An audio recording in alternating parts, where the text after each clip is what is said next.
Hello everyone, my name's Cliff and welcome back to my channel. This is Cliff's Dark Gems. Today I will be showing off the rest of my Stephen King collection dating from 2000 to 2023.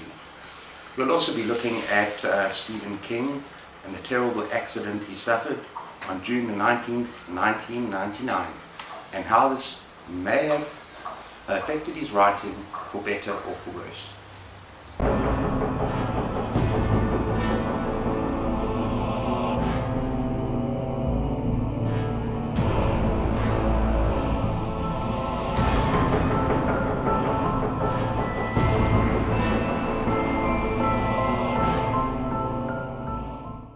In my opinion, Stephen King has changed as a writer since his accident.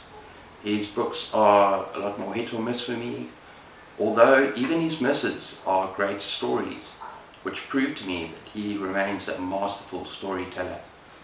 And there are many books that I have not read in the 2000s to the present day that I would love to get my hands on, because the books I have read, and in particular from 2010 to 2020, were masterfully done.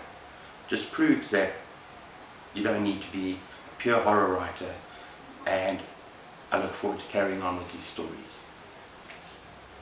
Thematically, Stephen King tackles these themes of grief, love, acceptance, redemption, even recovery in his later works, and this is as opposed to his former works when he was under the influence of drugs and alcohol, where he was an angry man, and his characters, there's a certain rage and there's a certain tension and suspense and deep horror that you don't get in many of his later works.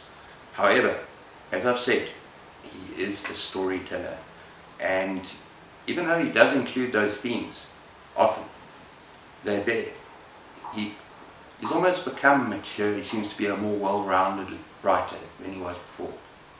Okay, now to go through the books from 2000 to 2010.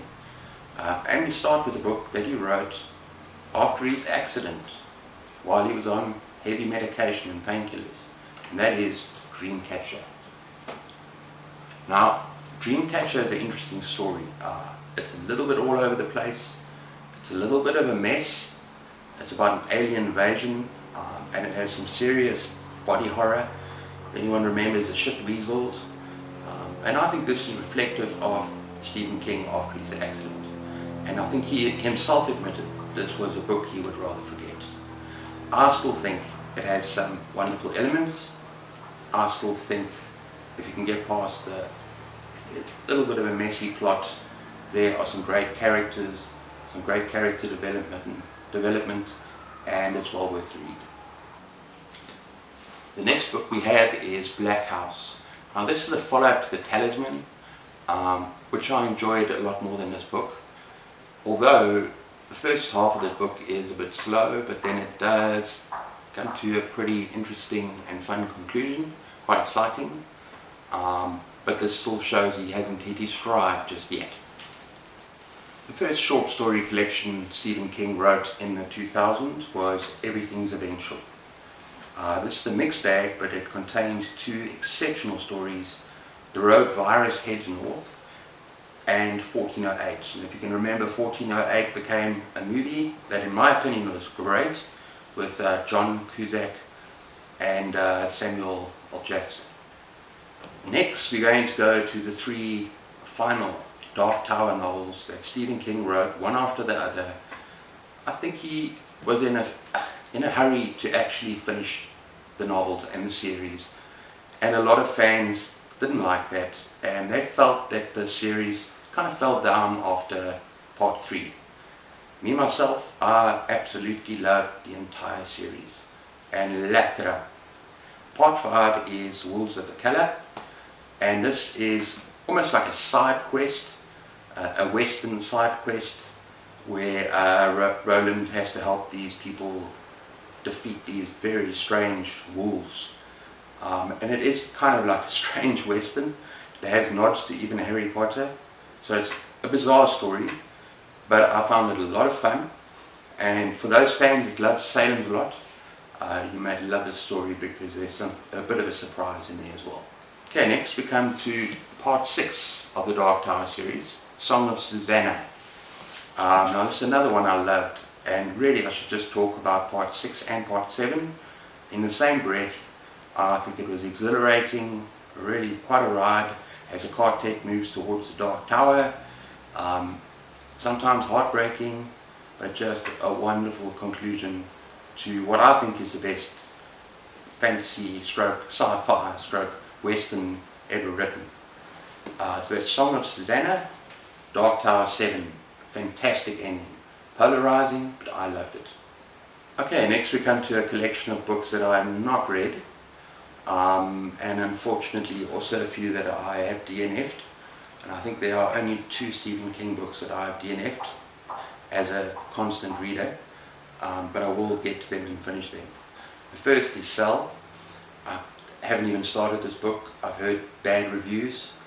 I don't like the concept, so if I finish it, it'll be more as a completionist to finish off all his work. Cell. Next we have Blaze by Richard Buckman. I have not read this book, but I will eventually get to it. Next book is Dumuzi. Now, I did DNF this book, but the funny thing is I was actually really enjoying it. But it's funny, sometimes your headspace is not in the right place. Life issues maybe get in the way. Something happened that's prevented me from reading this book and finishing this book. So I will definitely get to it this year. I've heard good things about it. My wife loves it. So I'm going to sit down and finish this book. Now, if there's any book that I think, in my opinion, perhaps reflects a little bit on Stephen King's dealing with his accident, dealing with the situation of almost losing a limb, the subject matter of Dumuzi, I think, is very close to what Stephen King is about, post-accident. Okay, next we have our second collection of short stories, and for me these are also just so, Middle of the Range, Hit and Miss, and that is Just After Sunset. There's one story that really stood out for me on a personal level, and that was Willa. It is a beautiful little story, and based on my own, we had a personal tragedy in the family. This story, even short as it is, haunted me. So it remains one of my favorite Stephen King short stories. Another one is Rest Stop, that stands out for me in this collection. Just After Sunset. Next we have Under the Dome, which I DNF'd. It's just too long. If I really do feel in the mood to read another long 900 plus page book this year or next year, I will give it another try. Under the Dome. Next we have one of my favorite novella collections by Stephen King, and that is Full Dark, No Stars. Now there's one story, 1922, I think it is, yes, 1922, that is by far my favorite. Big Driver is also fantastic, but in fact all the 4 novellas in this book are dark subject matter. Almost takes me back a little bit to early Stephen King. This is a great read. And by the way, Full Dark, No Stars is from 2010 onwards. I forgot to mention that. The next book is a book that I have put on film in one of my previous videos, and I gave a really short review, but that is 11/22/63. Now this is a wonderful, wonderful novel, and it's probably made my top 10 or possibly top 15 Stephen King stories of all time. It is a time travel novel, but so much more. And Stephen King puts his heart and soul into the writing of the story. It's a beautiful love story. It's all sorts of things. I don't even want to give anything away. You need to dive into this book. If I have one criticism, it is that it is over political at times, and I really don't care for that. 11/22/63. Next we have The Wind Through the Keyhole, a highly underrated, underappreciated, magical addition to the Dark Tower series.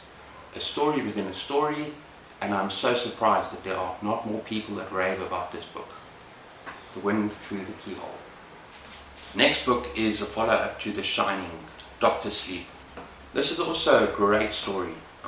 Not in the level of The Shining, but interestingly enough, The Shining is about an alcoholic father.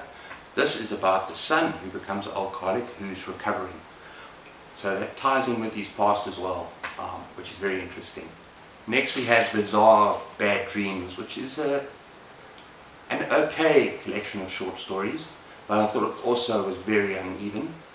Batman and Robin have an altercation is one, and Under the Weather, oh, that is a creepy story. Those are two standouts for me. Next we have Sleeping Beauties, where he writes with his son Owen King.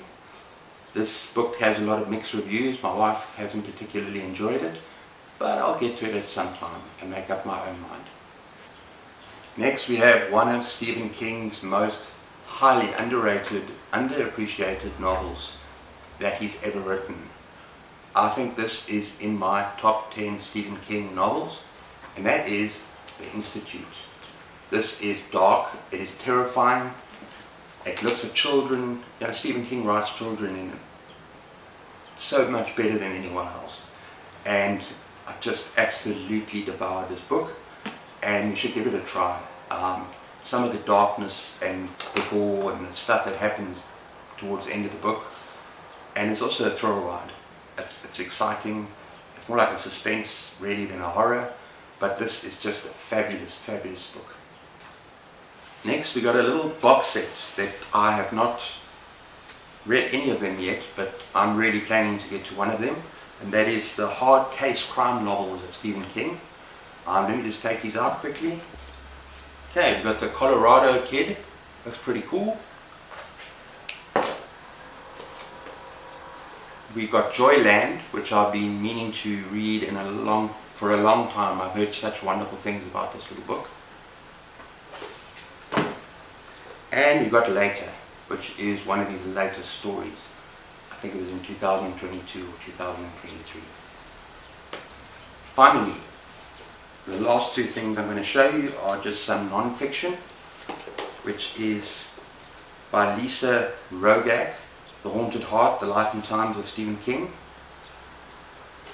And what I could very easily put in my list earlier on writing. And he actually reflects in this book on his accident. But it is really a memoir of writing and for budding writers. And it's actually beautifully written, and it's an excellent, excellent book in its own right. Finally, The Little Sisters of Illyria, a graphic novel from the Dark Tower universe. This is a wonderful story. I love graphic novels, but they are so expensive in this country, but this is a prized possession of mine. There we have it, ladies and gentlemen. I hope you enjoyed that list. I hope you enjoyed the series. Please like and subscribe and let me know what you think in the comments below. What are your favorite Stephen King books? Least favorite Stephen King books? Can you recommend books that I have not read that I should get to the next few months or this year? I'd love to hear from you. Thank you so much. Keep turning those pages and see you soon.